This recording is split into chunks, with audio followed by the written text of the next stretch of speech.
I'd like to share one of my favorite pipe smoking spots with y'all while enjoying a pipe.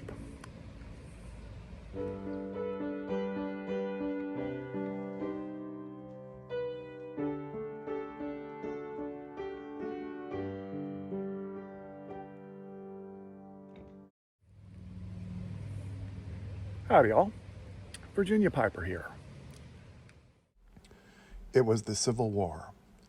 On July 11th, 1864, after an unsuccessful attack on Washington, D.C., Confederate General Jubal Early and his men retreated northwestward through locales in Virginia I've come to know well. He was pursued by Union General George Crook and his men. They retreated northwestward through Virginia and eventually even past my town to the Shenandoah Valley, where a battle ensued. In fact, also joined by other Confederate and Union soldiers. The date was July 18th, and the Confederate Army prevailed. Not far from the battleground is the city of Winchester, and in that city lies a street that bears Jubal Early's name. A marker commemorating the battle sits on the grounds, which are now owned by Shenandoah University, on the river campus at Cool Spring.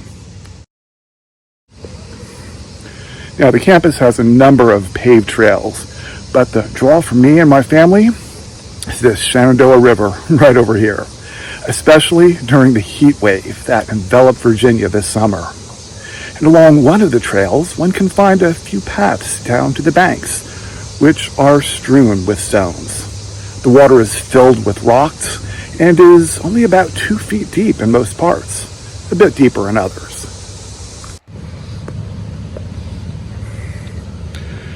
Down by the river, the air is much cooler and the water has been fairly warm.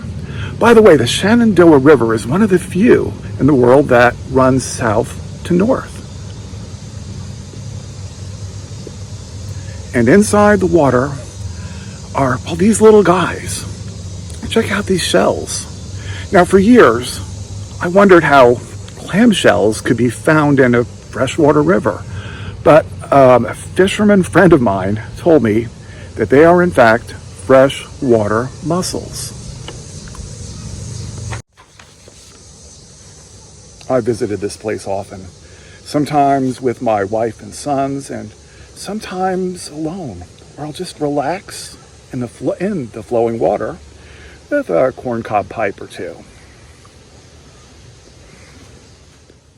Many times we happen to have a section of the Shenandoah to ourselves, but occasionally people in canoes or inner tubes will float by.